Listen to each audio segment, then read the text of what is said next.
Exercice 1.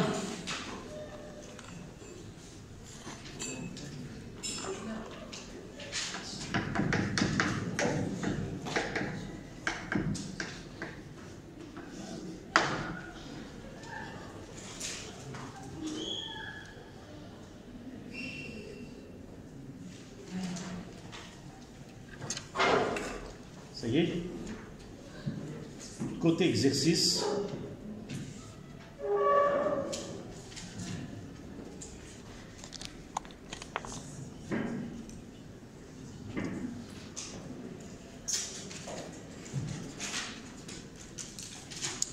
Voici l'énoncé de l'exercice. Un professeur de physique désire, avec ses élèves, de connaître la longueur d'onde d'un faisceau laser. Il utilise un fil calibré A est égal à 0,18 mm pour réaliser le montage de la diffraction étudié en classe. Elle place un écran de distance D est égal à 2 mètres et mesure la longueur de la tâche centrale L est égale à 1,10 cm. Premièrement, donnez la relation liant la longueur d'onde lambda et la dimension de l'obstacle A qui caractérise la diffraction. Cette relation, c'est θ, l'écart angulaire. Θ est égal à lambda sur A. Θ, c'est l'écart angulaire en radians. Lambda, c'est la longueur d'onde.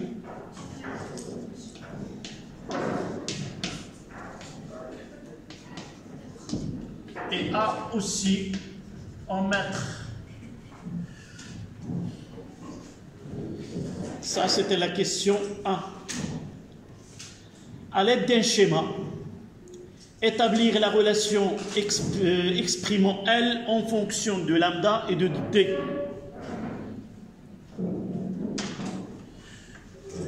Comme j'ai dit dans le cours, généralement les exercices, la plupart des questions sont une reproduction du cours, sauf l'application qui vient juste à la fin. Donc là, le schéma, là c'est l'écran.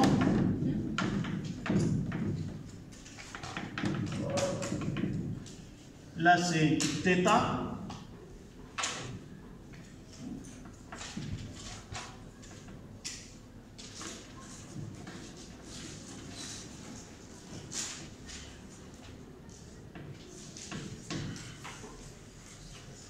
Là c'est L. Et là c'est D.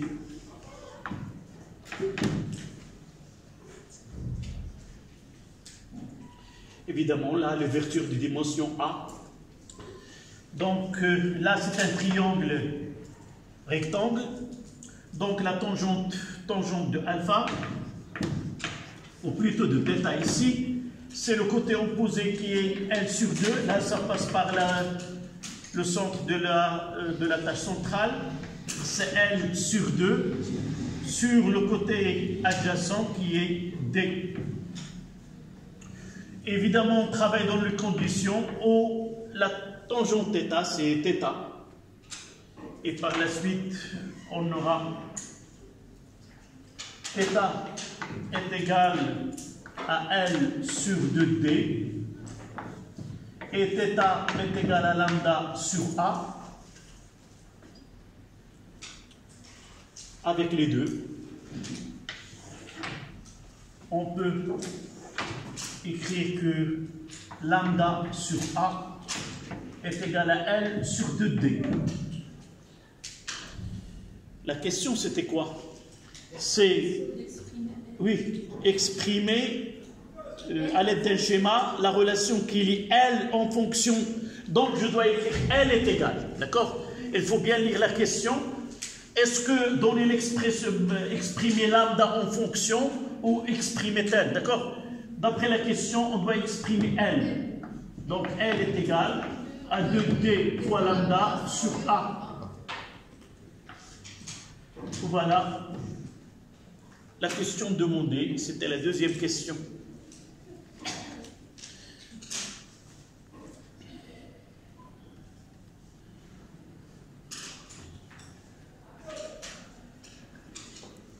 Ça, c'est la question 2. Troisième question. Ici, en réalité, on reproduit les paragraphes du cours. Comment varie la longueur L de la tâche centrale si on diminue l'épaisseur du fil? Donc,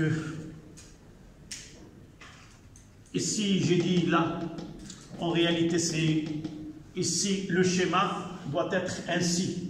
Je dois refaire le schéma ici. Là, il y a un fil. D'accord? Le fil, il est là. Et de là, si j'essaie de schématiser ce qu'on voit réellement ici, donc,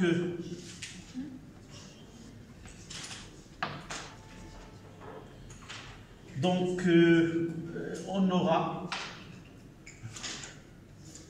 comme ça.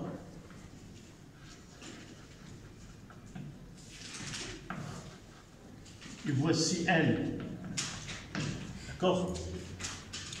Ici le fil. Et là, c'est l'écran.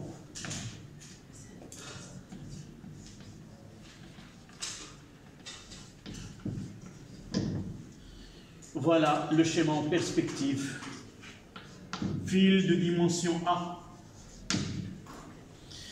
Donc, qui peut répondre à cette question? Oui? Puisqu'on diminue l'épaisseur du fil A, puisque la largeur L... Plus A est petit, plus L est grande. On peut dire que L est inversement proportionnel à A. Donc, plus... On va répondre à la question qui est comme elle a été posée. Comment varie L si on diminue l'épaisseur? Donc, plus l'épaisseur du fil diminue, plus L est grand.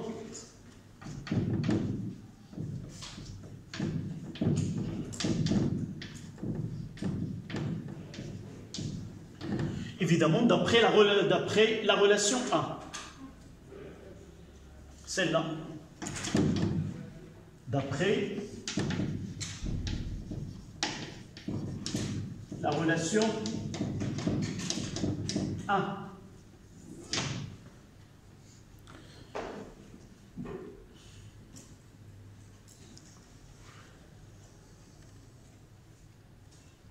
Oui, justifier la réponse.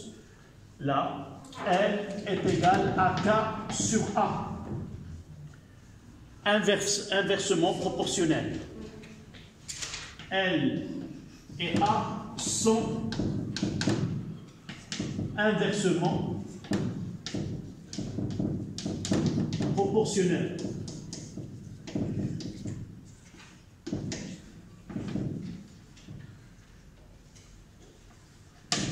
Les deux grandeurs sont inversement proportionnelles.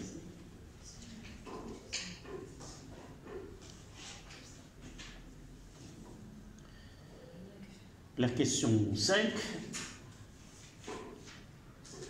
La valeur indiquée par le constructeur est lambda. C'est la 5e question. Lambda est égal à 4. Oui. C'est la... ah oui. Calculer la longueur d'onde.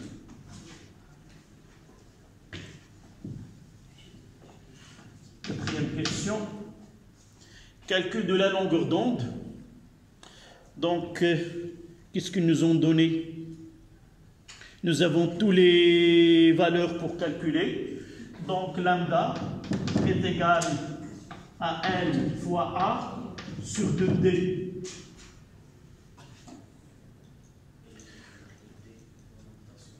dl est égal à 1,10 fois 10 moins 2 Oui, fois A combien? 0,180 fois 10 à la puissance. Ah oui, fois 0,18 fois 10 moins 3.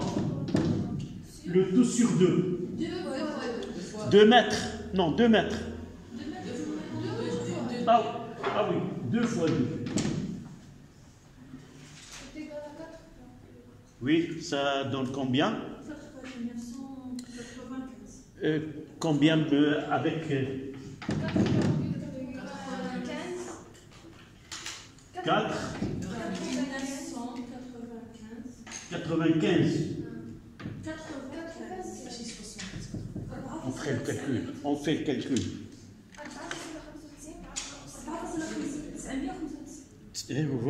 Vous ne donnez pas le... moins 7. Donc on fera le calcul. Essayez de refaire vous aussi. Donc 1,1 fois 0,18 divisé par 4. Ça donne, là c'est 4, je vais mettre en concordance, c'est 4, 9, 5, 10 à la puissance, 10 à la puissance moins 9.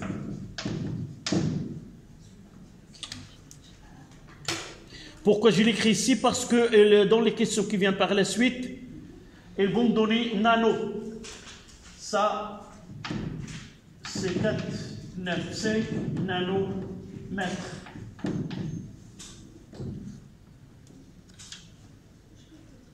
C'est 4 et 2 et 5, 9, oui.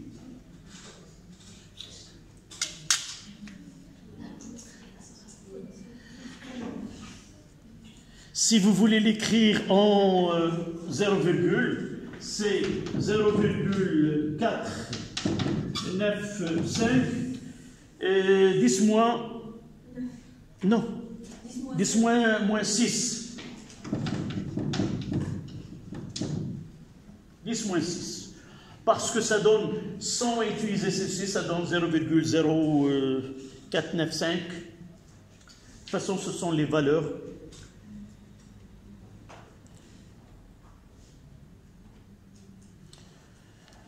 Donc, c'était calculer la longueur d'onde lambda de faisceau laser utilisé. La cinquième question, comment varie la longueur L de la tâche centrale si on diminue? Comment varie la longueur L de la tâche si on diminue l'épaisseur du fil? Donc, cette question a été refaite une deuxième fois. On passe à la question 6. La valeur indiquée par le constructeur lambda théorique, c'est 480 nanomètres. Calculez l'écart relatif avec la valeur trouvée par le prof.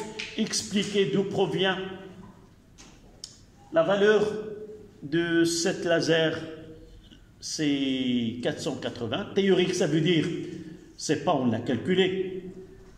Lorsqu'on achète une source de laser, on écrit, c'est écrit sur cette source, la valeur, j'ai ici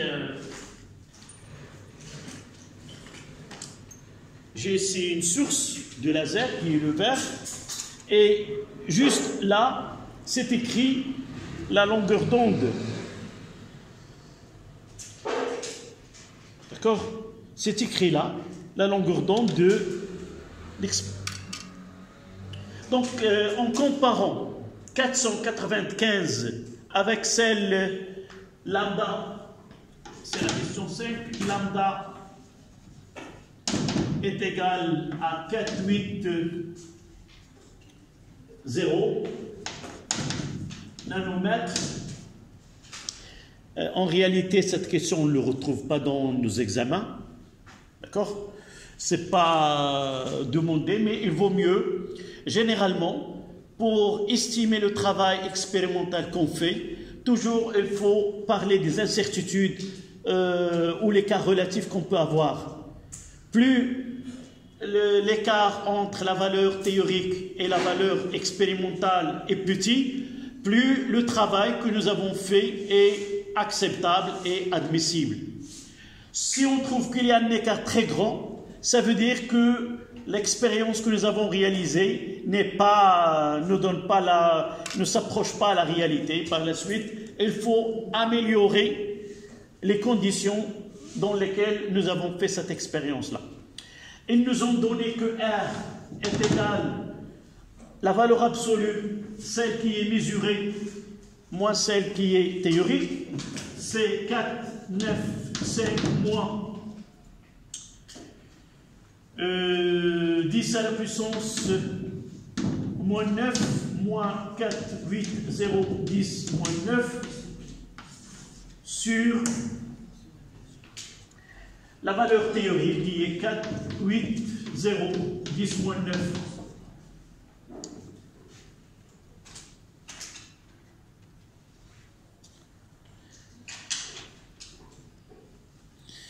Et essayez de faire le calcul. On trouvera que R 0,03A, presque, c'est-à-dire de 3,1%. R, c'est 3,1%.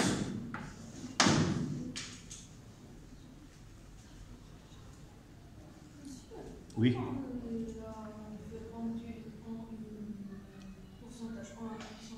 Oui, c'est un rapport. C'est-à-dire,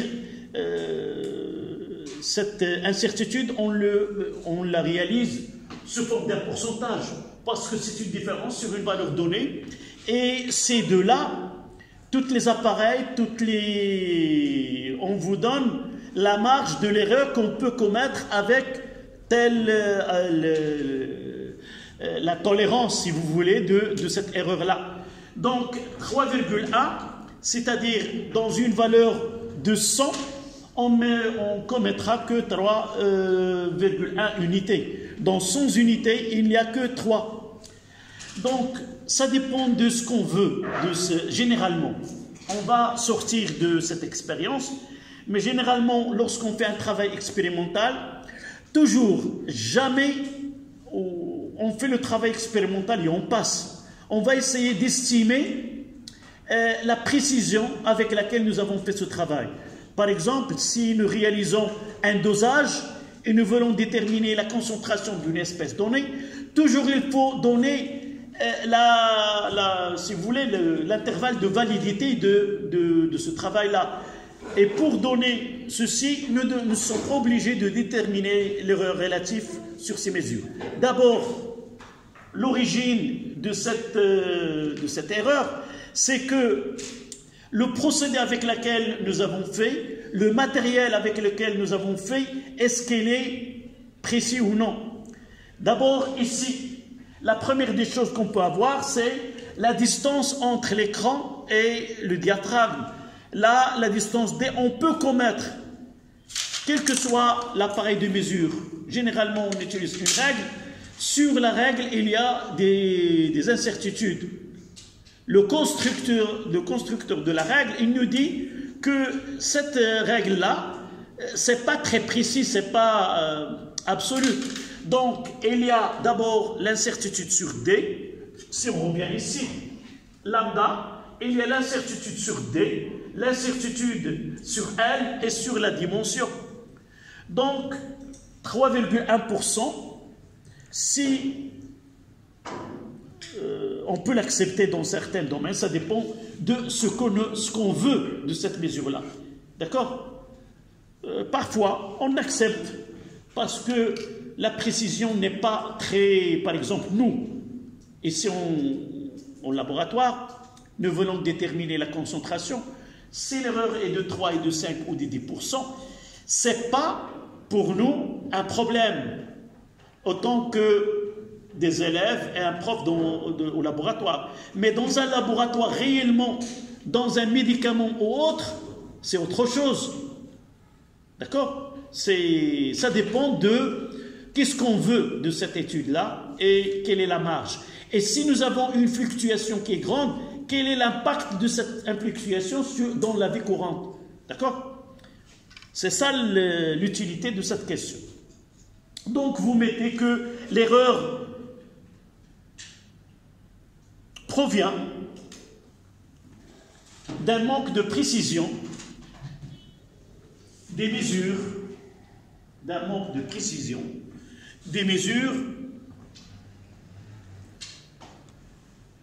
sur L et D. Sur L et D.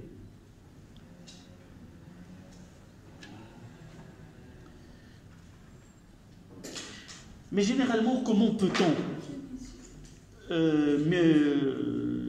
mesurer sur L et D?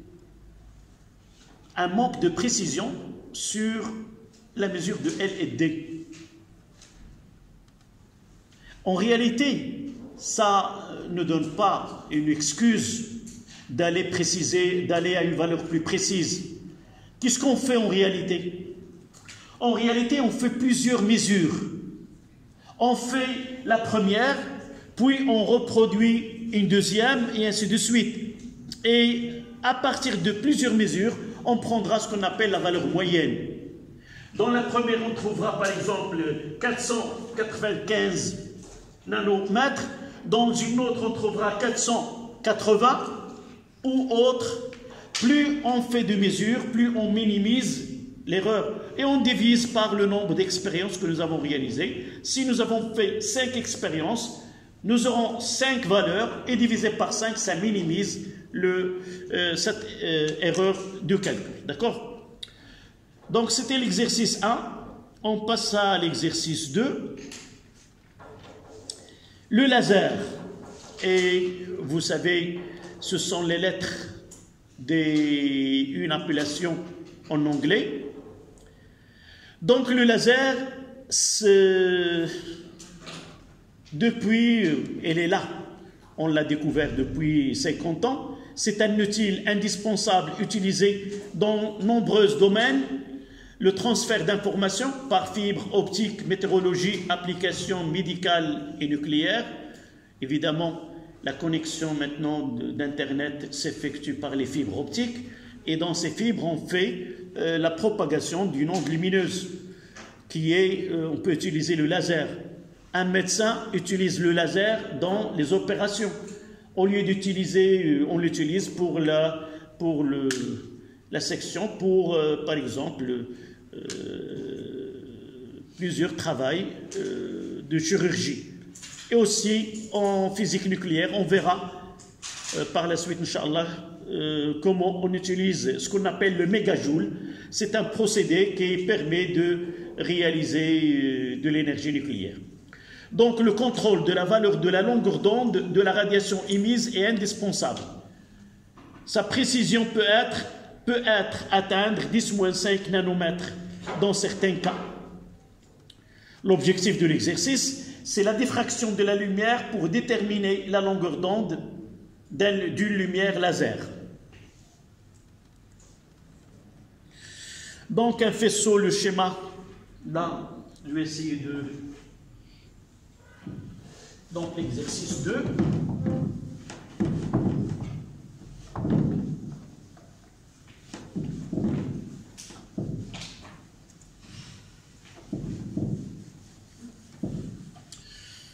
Donc revenons à ce côté-là. Donc le schéma c'était identique à celle que nous venons de voir. Exercice numéro 2. Donc une source de laser. Et là, vous faites le schéma en même temps que moi, même si vous avez déjà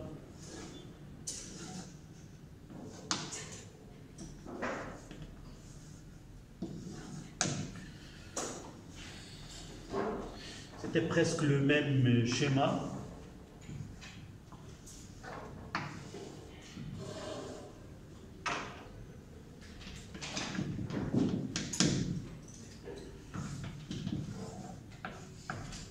là c'est D, là c'est petit l. Donc le faisceau laser éclaire une fente de largeur A. Là on a une fente de largeur A. Placée à la distance de 1,5 m de la fente, on observe une figure de diffraction constituée de taches lumineuses. En modifiant la largeur A de la fente, on mesure la largeur petit l de la tache centrale observée. Les résultats expérimentaux permettent de tracer la droite où la courbe L est égale à f de 1 sur A. Vous avez la courbe juste après.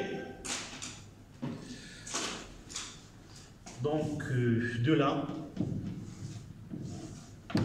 nous avons ici, là c'est L en millimètres, et là 1 sur A en millimètres moins 1. Je vais essayer de tracer cette courbe et déterminer certains points qu'on va utiliser. Et je vais choisir le point ici où il y a 6. Essayez de contrôler vous aussi. Et l'abscisse c'est 6 et l'ordonnée c'est combien si vous avez devant vous, vous arrivez à lire? C'est presque 11,5. Entre 10 et 12.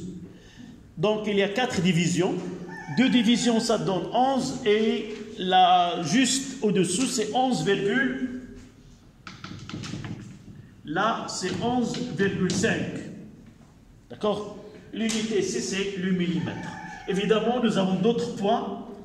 Je vais essayer de lire celle-là, quand vous pouvez.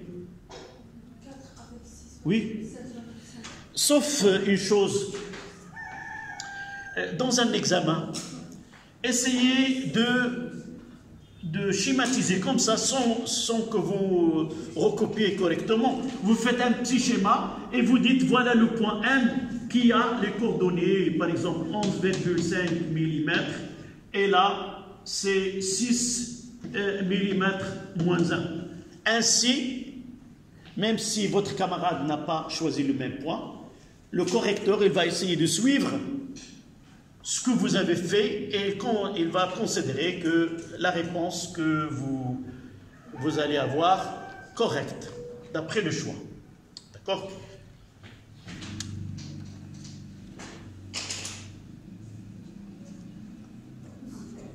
Ce que j'ai compris dans cet exercice, c'est 1 sur A. Oui. On avait choisi comme ça. D'accord. Les lois de la physique, généralement, dans ces relations mathématiques, nous venons de voir que lambda il est inversement proportionnel de A. D'accord? Mais inversement proportionnel, mathématiquement, si j'essaie de tracer lambda en fonction de A, s'il te plaît, si j'essaie de tracer lambda en fonction de A, j'aurai par exemple une courbe. J'arrive pas à déterminer c'est 1 sur A ou 1 sur A au carré. Les deux fonctions ont même allure. Et par la suite, j'arrive pas à trancher vraiment la relation entre les deux grandeurs. Pour faciliter et pour aller droit à la relation mathématique, si par exemple, il y a une relation entre deux grandeurs, y, et là c'est x carré, qu'est-ce qu'on va faire expérimentalement? On va essayer de faire varier x et lire y, et lorsqu'on va tracer, évidemment, ce n'est pas nous qu'on va découvrir pour la première fois. Nous savons déjà la relation, mais ceux qui ne connaissent pas la réalité, ils vont tenter. Ils vont faire x en fonction de A, et ainsi de suite, jusqu'ils trouvent 1 sur A, 1 sur R carré.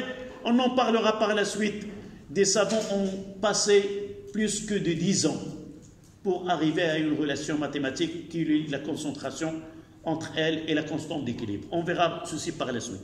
Donc, pour être sûr, il faut toujours arriver à une relation entre deux grandeurs qu'il y a une droite. Lorsqu'il y a une droite, on est sûr qu'il y a une proportionnalité. D'accord? Si on fait tracer, dans ce cas-là, n en fonction 1 sur a, dans ce cas-là, on trouve une droite, ça veut dire que je peux mettre la relation mathématique que n est égal à une constante sur a. Mais si je trace et je trouve, par exemple, comme ça, cette courbe en mathématiques, par exemple, et peut y est égal à x carré, 2x carré, ou y est égal à 4x4, les mêmes, d'accord? J'arrive pas à avoir une relation qui est univoque, une seule. Mais pour avoir une relation qui est seule, avoir une droite, je suis sûr qu'il y a une relation de proportionnalité. Et cette constante la plus importante, cette constante, on peut la déterminer à partir de la pente.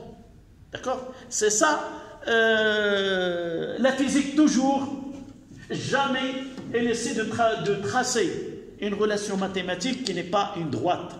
On peut la tracer, mais pour dire par exemple qu'elle est une parabole, mais on ne va pas l'exploiter. Jamais on exploite une courbe qui est autre qu'une droite. D'accord? C'est ça l'utilité de cette étude-là. À quelles conditions le phénomène de diffraction est-il observé? Oui. Oui. Là, dans cette question, il y a pas mal de discussions, mais je dirais que la physique, elle est cohérente. Et lorsqu'on fait une théorie, les éléments qui s'incorporent dans cette théorie doivent être cohérents entre elles. Ça veut dire, lorsque nous avons étudié la diffraction d'une onde mécanique, nous avons dit que la longueur d'onde et l'ouverture doivent être du même ordre de grandeur. Et lorsqu'on arrive aux ondes, on dira la même chose. D'accord? Donc la même condition s'applique aux ondes mécaniques et aux ondes électromagnétiques qui est la lumière. Sauf que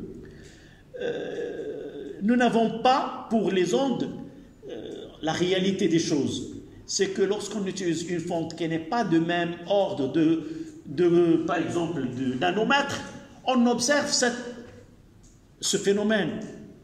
La discussion qui s'est produite, c'est que on peut observer, voilà le problème, on peut observer le phénomène de diffraction même si cette ouverture, elle n'est pas de même ordre, elle est un peu plus grande. Je vous ai parlé dans le cours qu'un savant qui est Huygens, il nous a donné une explication que même si en pratique cette ouverture n'est pas très petite de l'ordre de lambda, on peut avoir un phénomène de diffraction, même si ce A est un peu plus grand que lambda, du fait que le phénomène a été expliqué d'une façon qui est acceptable. Et les physiciens ont accepté l'explication de Huygens, et la condition, elle est toujours la même. Je vous ai parlé dans le cours qu'en réalité, cette ouverture, on essaie de la diviser en plusieurs trous, ou ce qu'on appelle des ondulettes, et dans ce cas-là, toujours, il y a cette condition de lambda avec A. D'accord? Donc, vous notez pour la deuxième question, pour la première question, le phénomène de diffraction est observé, le phénomène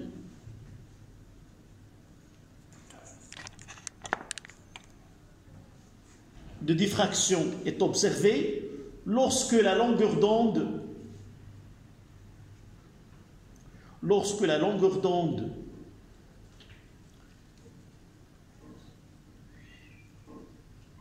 et la dimension de l'ouverture sont de même lorsque la longueur d'onde et la dimension de l'ouverture ont même ordre de grandeur. Ils ont même ordre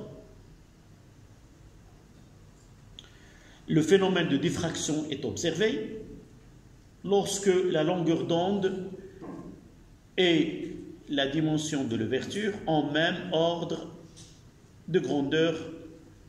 Voilà.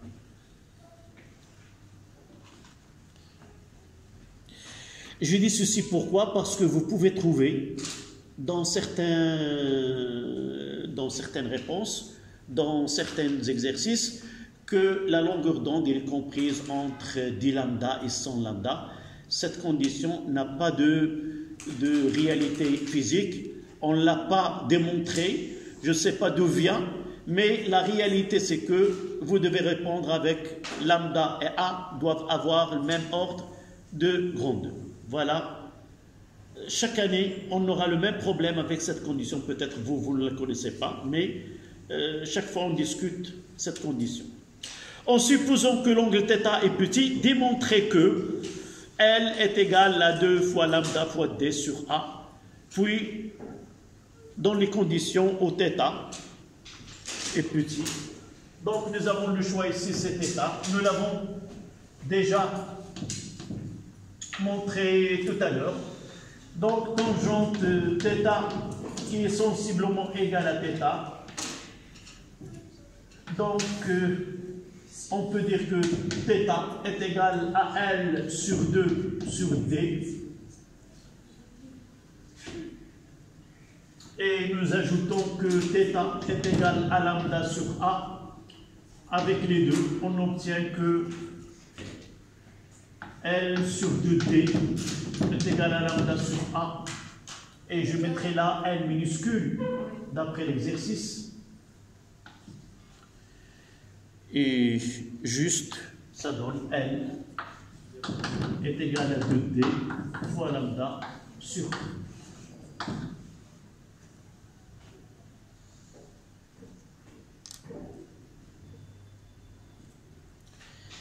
C'était la deuxième question. La troisième question, c'est à partir de la courbe, L est égal à F de 1 sur A, donnée sur la figure, elle est schématisée devant vous. Déterminez la valeur de la longueur d'onde lambda en mètres puis en nanomètres.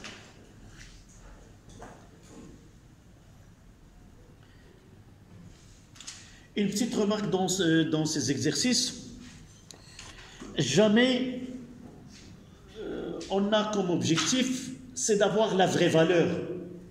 Qu'est-ce qu'on demande de l'élève lorsqu'on a une telle question? Ce qu'on demande, c'est pas arriver à la valeur, c'est pas la peine à la sortie d'un contrôle continu que vous essayez de comparer des valeurs que vous avez calculées à partir d'une courbe, mais comment vous avez fait? On peut avoir des valeurs différentes, il y a une légère différence, mais on aura la même note. Pourquoi? Parce que nous avons fait le même procédé de calcul. D'accord? Donc, essayez d'être... c'est pas la peine de vous affoler pour avoir une valeur bien précise. C'est la mienne qui est la plus correcte, non, c'est la tienne. Non. Comment nous avons fait? Si vous avez répondu de la même façon, d'accord, vous aurez la même note. D'accord? Donc, revenons à cette courbe. Vous voyez que cette courbe, il y a des points dans lesquels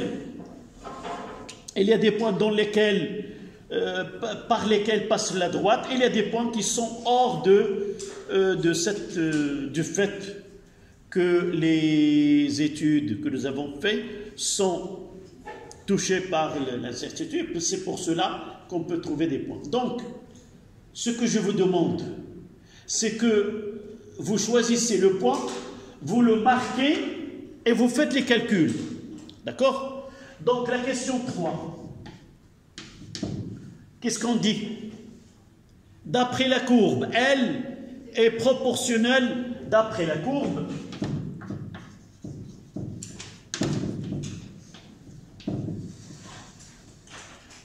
L est égale à une constante sur A. Et là, K est la constante de proportionnalité. Constante de proportionnalité.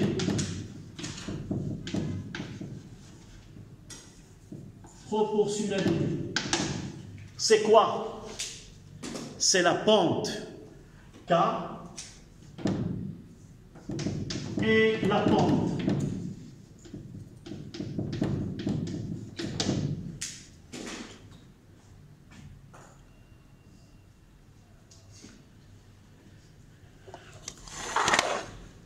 si vous voyez là, la pente, c'est, si je mettrais là alpha. Donc, à partir du schéma, j'essaie de choisir un triangle rectangle. Ce que j'ai fait devant vous, j'ai choisi le triangle rectangle, celui-là. Quand vous pouvez choisir un autre dans lequel vous voyez que votre camarade tout à l'heure, il nous a donné une valeur, c'est-à-dire 4 et combien? 7, essayez de voir 4. 4 et passe 7,5. D'accord? Donc, là, je ferai un schéma qui est très petit, comme ça, et je mentionne le point. Donc, tangente alpha, c'est celui-là, sur celui-là. Donc, K, je mettrai ici, K est égal à tangente alpha, qui est égal au côté opposé. C'est celui-là. Ces deux-là, là, c'est combien? C'est 11,5. Je dois